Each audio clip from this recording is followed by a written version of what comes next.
Welcome to Triangle BNI. Today's show is brought to you by Oak City Tech, and we talk each week about how crowded and loud the social media world is. You need professionals like the folks at Oak City Tech help you get the right message out to the right people.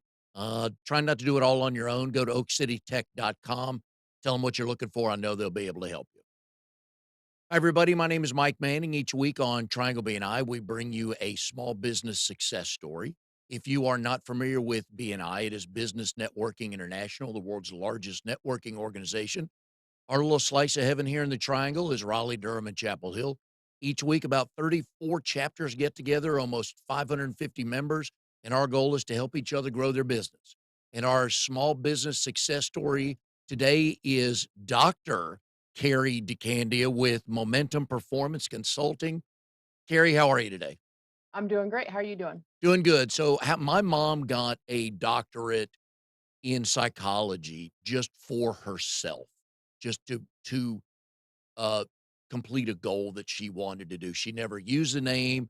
We would address her letters as, Dr. Patty, and that would just, so like, stop doing that. Do you need to use it much? And how often do the folks in the family go, hey, why don't you meet my sister or my daughter, the doctor?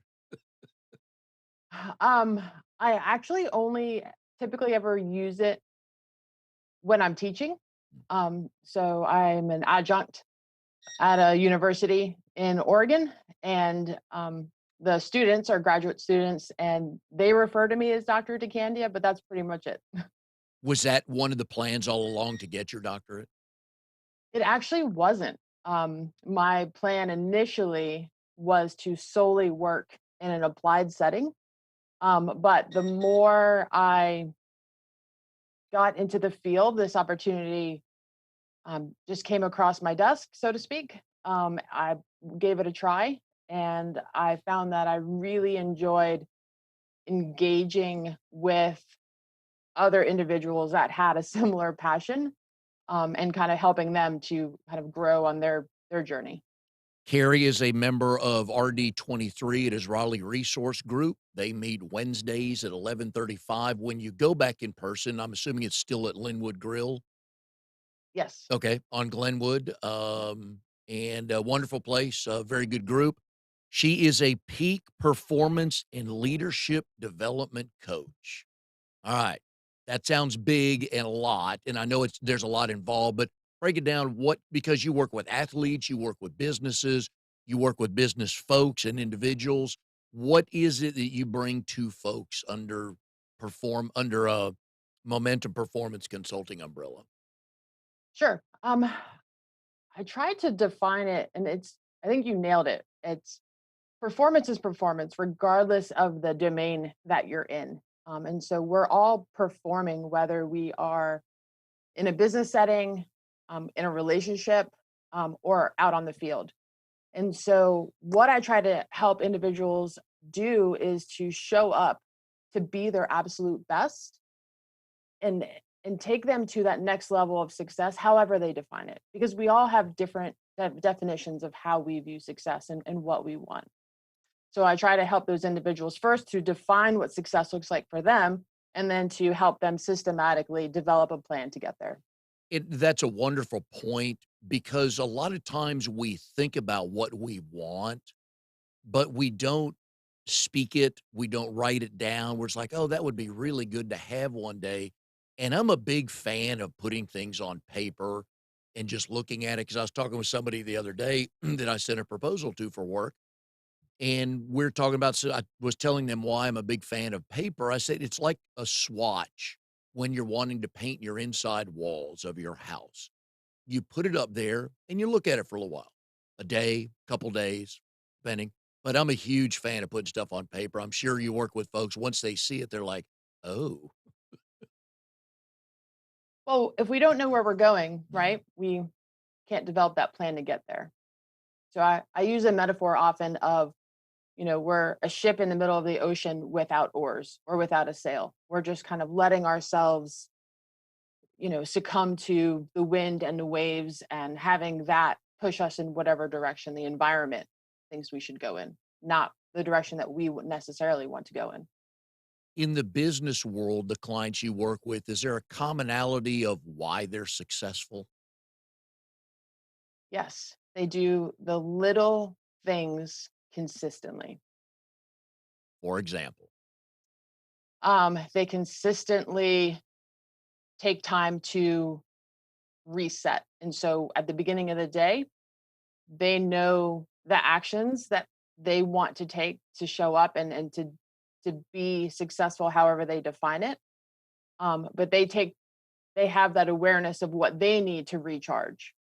So they're not showing up at the beginning of the day with a battery that's half full. They're fully recharged.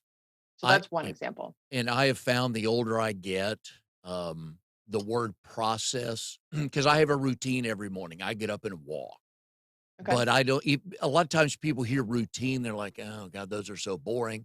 That's my process to get going, Right. and I'm sure others understand, like, my creative time is early, early morning. That's when I do my writing and thinking the most. Because by about 3 o'clock, I'm into I'm into task mode, Right. right? Couple emails, stuff like that. What are some things you help folks change? And when they realize the change, do they give you the, "I should have done this 20 years ago?"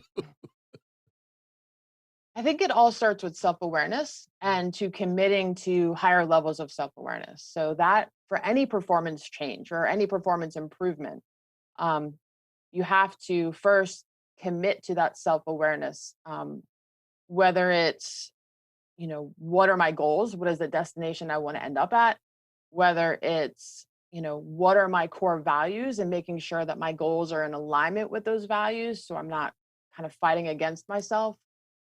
What are the emotional triggers that I have so I can kind of be emotionally intelligent and show up and build those depth of relationships that are critical for, high performance. So it all starts with self-awareness. What is the hardest thing for us to change? Mm. For me, in my experience, I think the hardest thing is to take consistent action. We all often Mm. know what to do. There's not a lack of information out there between YouTube and Google and just there's so many resources. We are not lacking for information, but where we lack is on the execution piece. And so I think taking that consistent action is by far, the hardest thing to do for, to achieve consistent levels of success. The successful people you were talking about earlier in Mhm. business, how many sources of information are they actually listening to at the end of the day? Because we're all content consumers to some point, but the successful people, how many places are they really taking information from? I think we all have different kind of media streams that we prefer to take information through. I would say that the most successful people have that clarity of purpose, and they may be taking in information from a variety of resources, but they're studying one source of information at a time. And I think that's the difference. I am fortunate to have my brother in my life for a number of reasons, but he's been a serial small business owner since about 94.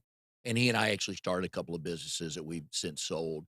But he is my BS meter. He loves me to death. He'll do anything for me, but he is the only person in my life that will tell me the God's honest truth, whether I want to hear it or not. And that is so valuable to me. Yes, we definitely all need someone like that in our lives. He's funny, and I like watching him. He's got 2 kids and both in high school, and he sits with them, and he's very good at explaining what could go wrong. "You're welcome to try this, but have you planned for this, that, and the other?" And a lot of times people will come to him for his advice. He goes, "I personally wouldn't do that. Here's why. But your business, your life, you're welcome to do it, but you're asking me, I would not do that." So he's your reality check. Oh, huge. I can go to him, and he always has my best interest at heart. He truly does with his answers, and they are stinging sometimes.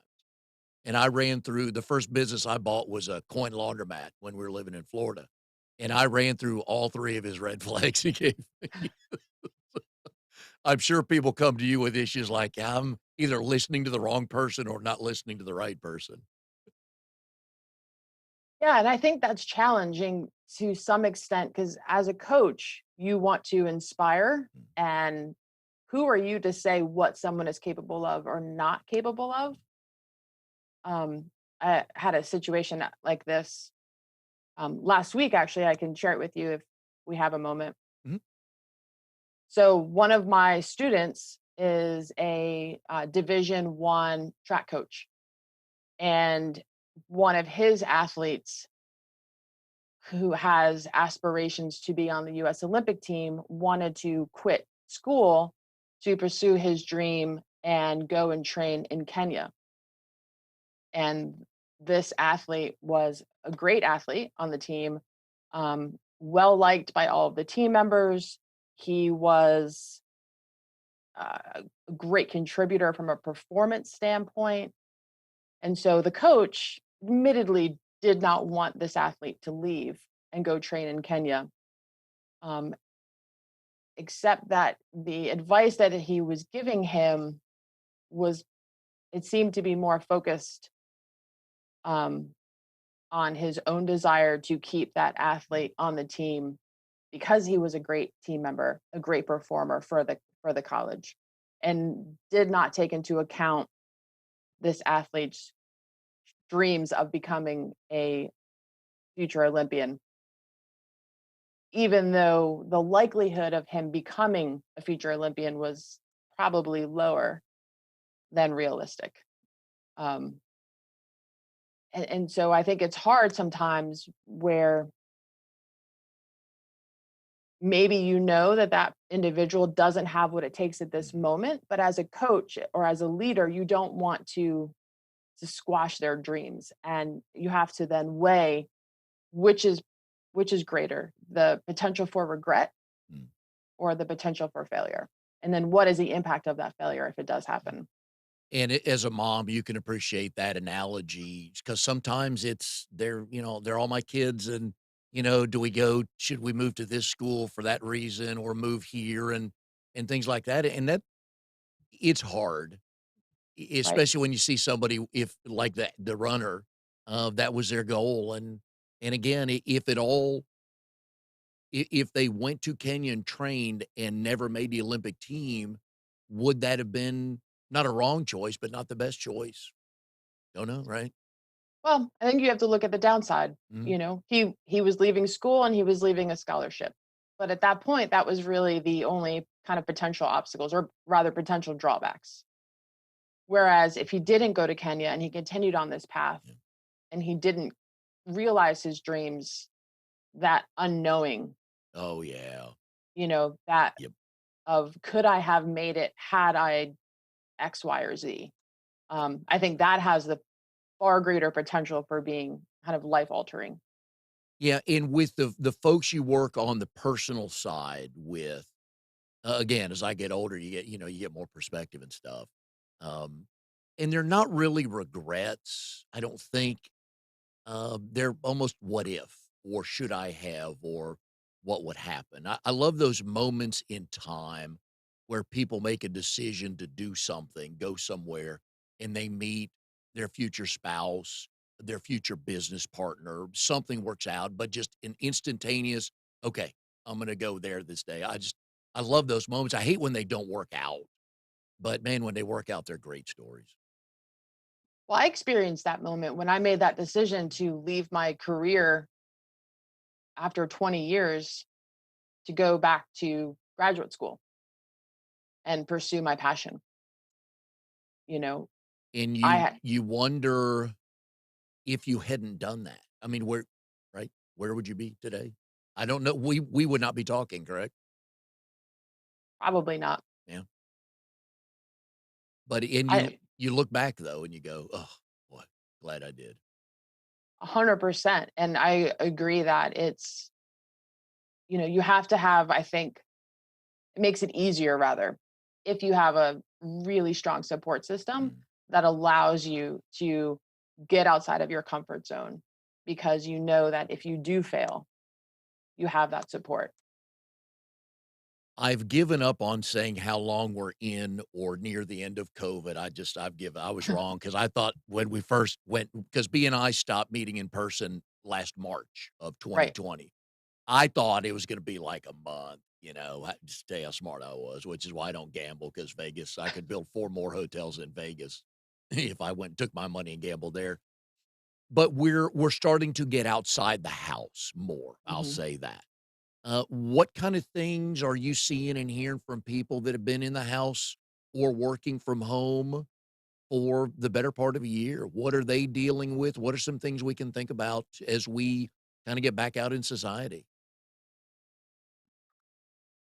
Um, I think now it's still there's still a lot of uncertainty. And this, I think, again, kind of goes back to that self-awareness of knowing what you feel comfortable with and staying true to that. Um, as we engage, which is amazing. And I think people are really excited to get back to events or going to restaurants, seeing people. And as the numbers, continue to get smaller, but I do think there are still a lot of people that have some uneasiness. And so I think it's one is knowing where you are and staying true to that, but then also respecting that not everyone is in the same place. Mm. And so respecting other people's kind of values and what they're comfortable with. Yeah, I'm in that group of people that has a family member with some immune issues, Hmm. I am and too. and I would and I'm not real happy when I get strong-armed into, "Well, why don't you wanna come to this face-to-face meeting?" Right. It's like, A, none of your damn business, and B, if I tell you, you're gonna feel bad. And I almost got to the point one time with somebody, I said, "If you had a family member with immune issues and you got them sick and something happened, A, how would you feel? And B, would it have been worth it going to that networking event?" Yeah. Well, I think it's too short-term thinking versus long-term thinking. Yep. Yeah. But I have found with business owners, though, they've learned a lot about their business. They've offered new services, tried a different way of doing things. So some of the folks I talk to have actually learned some stuff and grown their business that way. So that's encouraging at least. Yeah, I think it also from a culture standpoint, which is so important within a business setting, well, in any team environment. Um, I think it caused people to be more intentional. Mhm. Um, and I think you can never go wrong when you are more intentional with what you're doing. That's actually a very good word. I don't think I've heard that word used for that because everybody uses the word pivot, and I'm over that. Just like, "Can you hear me now?" And, "Hey, you're muted." Love those on a Zoom call. But you're right because some of it was self-preservation, Yeah. especially if you owned a restaurant. It's like, "Oh, what do you mean we can't open up for a month?" And then all of a sudden, "Oh, let's get our delivery business going better." Things like that. So I'm hoping you've seen some of those success stories with some of your clients. Oh yeah, and definitely, and going back to that culture piece, when you can't naturally build that camaraderie and that culture in that business setting because there's no conversations at the water cooler, right? So you have to only intentionally create an environment or opportunities for your employees to connect, to maintain or to continue to build the culture that you want to see within your business. Yep, you are correct on that. We are here with Cari DeCandia of Momentum Performance Consulting, also a member of RD23. They meet Wednesdays at 11:35. Right now, they're meeting via Zoom, but when they get back in person, they'll be at Linwood Grill. Today's show is brought to you by Oak City Tech. A number of ways they can help you folks. One of the things we talk about is emails, your email campaign. Today, if Facebook wanted to, they could shut down your Facebook page if you did something wrong. And I had a friend of mine that happened to. On her business page, she accidentally posted a picture of her mother and her daughter talking about a fundraiser they're doing for her daughter's school, and Facebook shut her down. So she had to And because she had a couple other Facebook pages and groups she was the admin of, she couldn't get into those because there's no other co-admin on there. So she lost a bunch of stuff. So that can happen, and it has happened, and it probably will continue to happen, but nobody can take your email list from you. So go to professionals like Oak City Tech that know how to handle that and help you through that. Go to oakcitytech.com. I know they'll be able to help you. All right, Carrie. A adjunct professor at William Peace University, which when I moved here, it was Peace College. So I have a couple friends that graduated from Peace, and I always have to correct myself on that. But William Peace University, and then University of Western States. How'd you get into that? And do you like teaching? So University of Western States was actually where I went to graduate Mhm. school. And so I was, obviously, I knew the program director really well. And after I had graduated and been in the field for a few years, he asked if I wanted to facilitate a course with one of my old professors. And knowing the professor, I jumped at that opportunity to work with him because he's the mental skills coach for the Tampa Bay Rays. And he's just an amazing person. And so I loved working with him as a student and just really wanted to work with him in a professional environment also. So that is how that started. Well, I'm a big fan of the Rays as an organization. They draft players and they develop players, and then unfortunately, they don't have a huge budget, so they have to end up trading them because they lose them. But that they do a wonderful job of developing talent. So I'm sure some of the stuff that professor does with them has paid off because it's a wonderful study on that. And then at William Peace, what you are sport and performance psychology. Correct. Yep. So that's the course that I teach at Peace University, um, and have been doing that now. I'm going on my third semester with them. When you started, you were in person. Correct. Okay. What have you learned about you as a team once you started at either place? What have you learned about you? I have learned that a lot, actually. But I would say probably the most important thing is that just because something is second nature to you doesn't necessarily mean that it's second nature to someone else. So the first thing is it's critically important to create that environment of psychological safety where people feel comfortable asking questions, and then creating an environment that tries to kind of share that knowledge in a variety of different ways, just to increase the chances that they understand what you're saying. We all get, well, not all of us, but most of us get caught in the weeds in our industry initials and verbiage. So I'm glad to hear you say that because a lot of times the plain truth with small words is wonderful. People can absorb that. Right. And the importance of experiential learning. Yes. Yep. Now So we I would say every semester I've incorporated more kind of project based or experiential exercises to help them to fully understand the mental skill that we're studying in that moment. What kind of experiences do you put together for them? Can you give us an example? Sure. So when we're talking about the importance of increasing awareness, we do a 7-day mindfulness challenge. And initially, I was asking them to meditate for 10 minutes a day, because meditation has shown to be the most effective way at increasing awareness. However, um, that apparently was a big ask. So I've changed it, and so now I do a 7-day mindfulness challenge where I ask them to pick one activity that they do on kind of autopilot every day. So whether that's brushing their teeth or getting dressed or taking a shower, walking to class, whatever that activity is. And then I ask them to be fully mindful or fully present for that activity. So, for example, if they're brushing their teeth, I ask them to just be fully present in that experience and to experience as many of the different senses as they can. So, how does the weight of the toothbrush feel in their hand? How does the toothpaste that they have taste in their mouth? How do the bristles feel against their gums or their teeth?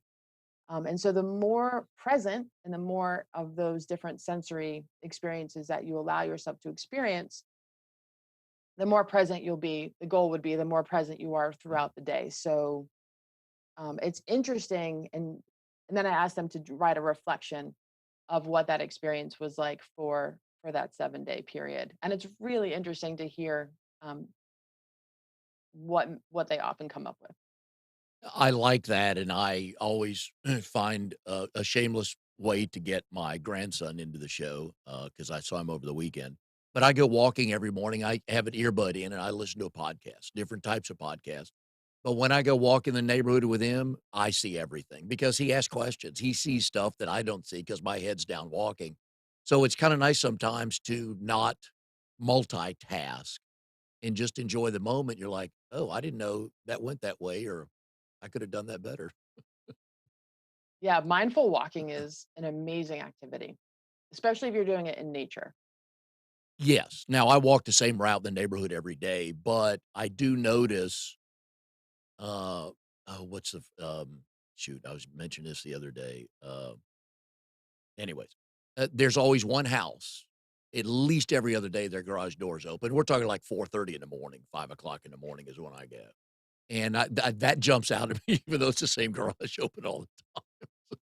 I don't know if that's good or bad awareness. I'm not looking into people's garages, I promise them things. But it's the only one open, so it pops out at me. Yeah. Reticular activator, that's what I was trying to remember. You Okay. know, when you wanna buy that red Corvette and you swear you've never seen one and you pull off out the lot and you pass 4 of them and you're like, "Oh, jeez." Well, and that's exactly why it's so important that we write down our goals, Yes. right? Because we're now directing our mind as to what to focus on. Are you a good student as a coach for your business? So, love of learning is my number one character strength, and I absolutely love it. However, it is also probably one of my biggest challenges from the perspective of focusing or studying rather than being a consumer of information. Yeah. So I have to constantly kind of bring myself back to that as well. You had mentioned that earlier. Yeah, because 'cause we're so busy helping everybody else's business and their life, we forget about ours sometimes. Yeah, no, I mean, I love it. I usually I'll set a goal as to either a certification Mm, or a new benchmark for personal growth. And so, for example, this year, my goal was to earn my CMPC, which is Certified Mental Performance Consultant certification. And so I achieved that, and so now I'm looking at what my next one is. And so I definitely, if I'm asking my clients to mm. continue their growth, I'm 100% going to continue to do it myself. Yes, because then you can share the pluses and minuses to doing it or not doing it. Right. We are here with Cari DeCandia, Momentum Performance Consulting. She is in RD8, RD23. They meet Wednesdays at 11:30, right now on Zoom. So if you want to meet a good group of people on Wednesday during lunch, her group is a wonderful place to have lunch. Today's show is brought to you by Oak City Tech. One of the things we talk about with social media posting is, oh my gosh, it's wonderful for 72 hours. And then it's like, oh, I got to do it again and again and again. So go find professionals like the folks at Oak City Tech that can do that for you because you want to be consistent with your message and get it consistently to the right people. All right, Carrie, one of my favorite questions on the show is love to know how people met their spouses. So I always ask, so how did you and Denise meet? And do you both tell the story the same way? I wish that I could say it's exciting. Um, we met through mutual friends. So after I stopped playing softball in college, I missed that camaraderie that you feel kind of within a high level sport, or any team really. And so I joined a rugby team Nice. because I found after going to some rugby parties that there was not a group of usually closer people than a rugby team. And so I joined a rugby team, and yeah, we met through some mutual friends through that. Did was she on the rugby team? No. Okay. Is she an athlete? Yeah, yes, she played sports in high school and then continues to play them recreationally. Okay. What have the kids gotten athletic wise from you 2? And then how does your coaching and leadership work in their life as you're raising them and trying to explain and answer all the why question? Okay. Um so I would say that they my son got his love of the Mets from Denise because she grew up on Long Island. And so growing up as a Yankee fan, that was very painful for me. I lost that battle, but as long as they're not playing the Yankees, he will pull for them. So at least there's that. Um, so yeah, my son loves baseball. My daughter loves all sports: soccer, gymnastics, softball. Well, baseball. She hasn't played softball yet. So I think generally we're a super active family, and so our goal was to continue that and to rub off on them. So right now that's working. So hopefully that continues. Now, before we came on the air, you had mentioned that you are you have an Italian heritage, right? Hmm. Did you watch the Euros yesterday? I The did soc not. the soccer championships? Italy beat England. So soccer is one of the sports that I've never played, Yeah. mainly because as a younger child I did not like running, and so I tried it one season and I quickly decided against it. Um, so no, I didn't. I did not watch that. So going back to when you and Denise met, when and where was the first date? Um, I forget the name of. It was in Cary. It was I think it was Cary Tavern, which I don't think is there anymore. Um, we had just hung out, and when we met, she was not. We were both recently out of relationships, so neither of us were in a place to um, kind of pursue anything. But we both knew there was something there, but we were slow to develop it. And sometimes that works for the better when it just kinda takes on let it take on a life of its own. You're friends for a while, right? Right. Okay. So can you watch the Mets Yankees on TV together? Oh yeah. Yes. But Any if the Yankees lose, it's torturous for me because my son is very charismatic about the Mets. is your side of the family okay with that? Yeah. You can't not love a grandkid, but it's like, "Come on, dude," let's think through this.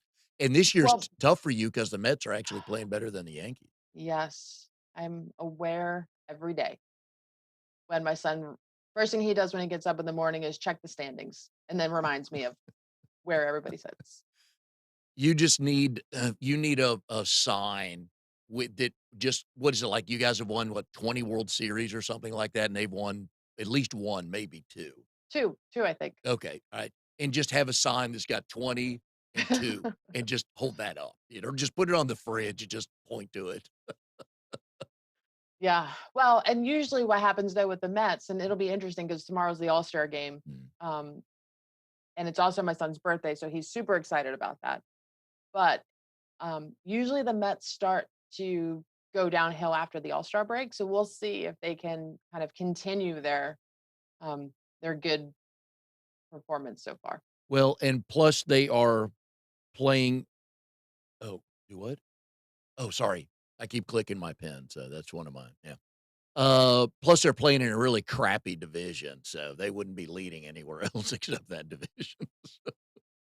Yeah, when I try to venture the loss record, it really doesn't get any traction, but that's what I'm holding on to. Yeah. Oh, yeah. Do your kids play any sports? Yep. My son Cortland, he plays soft or baseball, and with COVID, he took a break.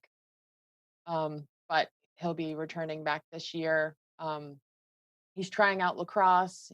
He just went to tennis camp, and so I'm a big believer in, a well-rounded athlete, especially up until they get to that kind of 13, 14-year-old age. I think it's super important. All the research shows that it's a lot more important to be well-rounded Mm, and not do early sport specialization. And so yes. I really tried to help promote them trying a variety of different sports and kind of seeing what they like. And but it's hard as a parent. So I understand Mm. that pressure, but you know, I understand it, but I definitely do promote the importance of trying a variety of activities. When you're sitting in the stands at one of his baseball games and you're there as a mom and you're kind of there as a leadership and performance coach, kind of coaching notes do you make to yourself about either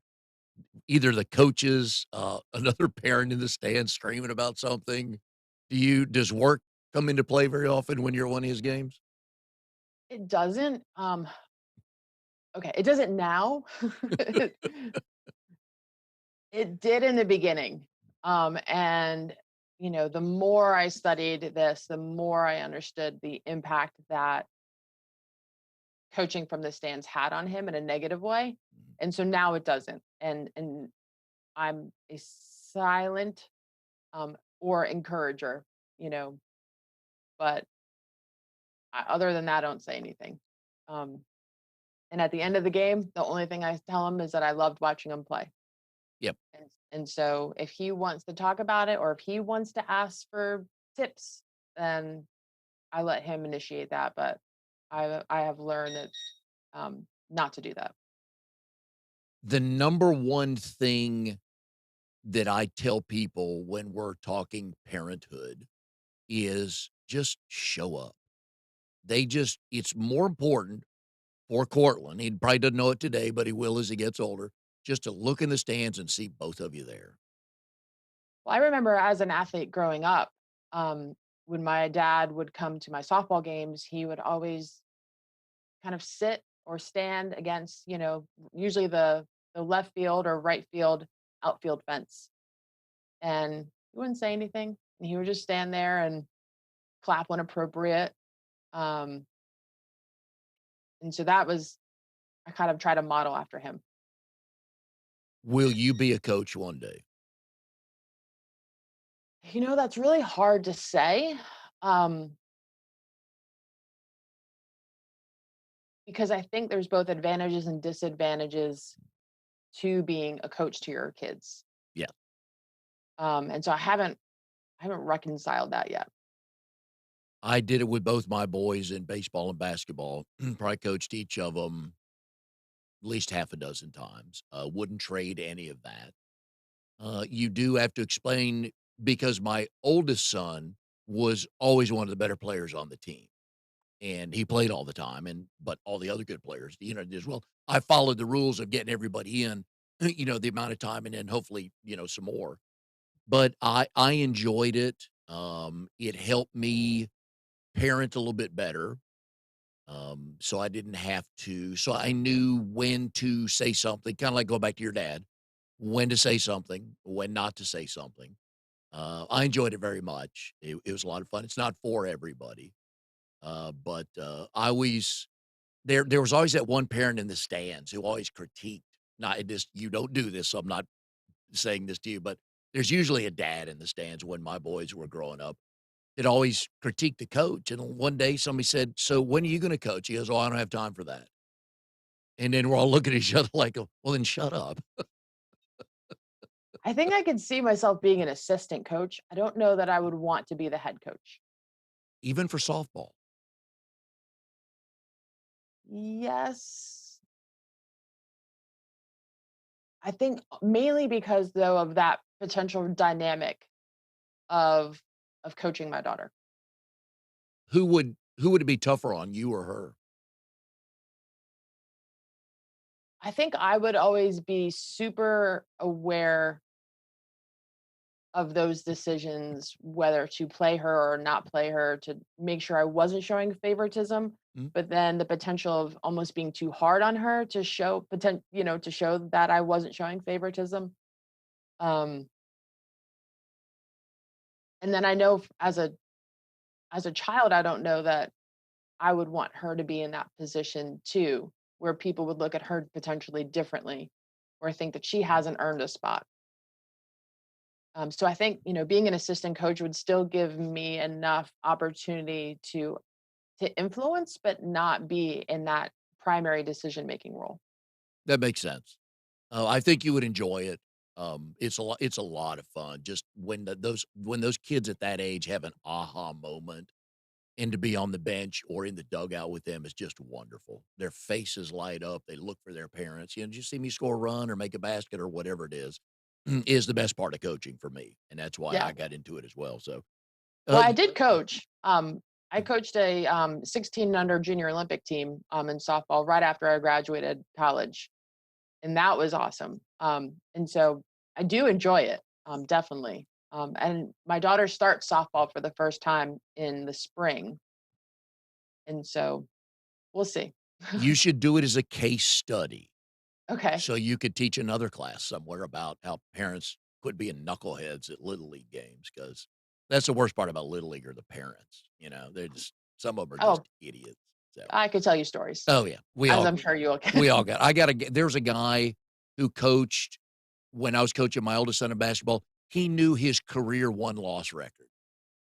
I'm like, "Man, the Lakers are not gonna hire you if you win the, 12 and under, Rehoboth Church League championship."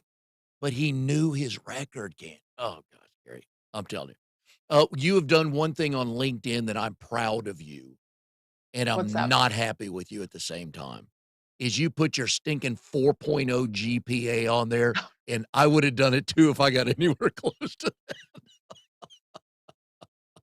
but you should, because that's a wonderful accomplishment. Thank you. Was it hard for you to get a 4.0 in college?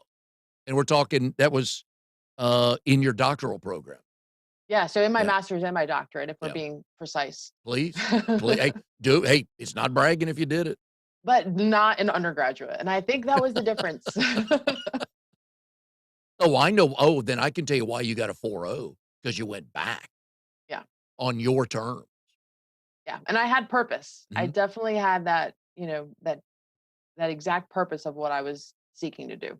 And my mom did the same thing. She went, started college, boy meets girl, boy and girl fall in love, boy and girl have a kid, girl quits college, boy goes on to, get the degree. That's my parents back in the '50s, right?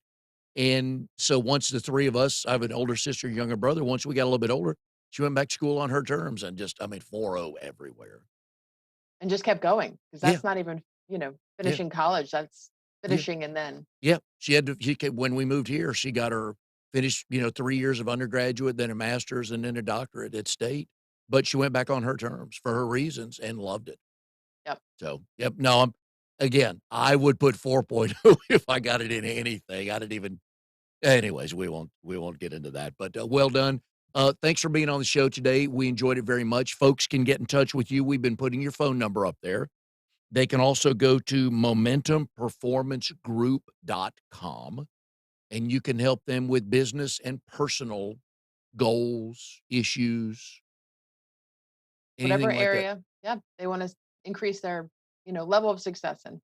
Yep, because you're right, and you said it earlier, we're all performing, whether it's on the softball field, the boardroom, or at home, right? We all need to wanna have better performances. So, well, So thank you so much yep. for having me. It's been great talking with you. Well, good to get to know you a little bit more, and I just thought I'd give you the pleasure of that 4.0. I didn't want to lead the show with it because, I wanted to just build that momentum to the end to get that 4.0. But again, thankfully, nobody walking this earth knows my GPA, so, that'll never get out, but I would tell if I got a 4.0, they'd know it. So, anyways, we enjoyed it very much, Cari. Good luck with, BNI. Hopefully, you guys will get back meeting in person shortly, and with the business and with kids and everything, and, folks, thanks for joining us. We'll see you next time on Triangle BNI.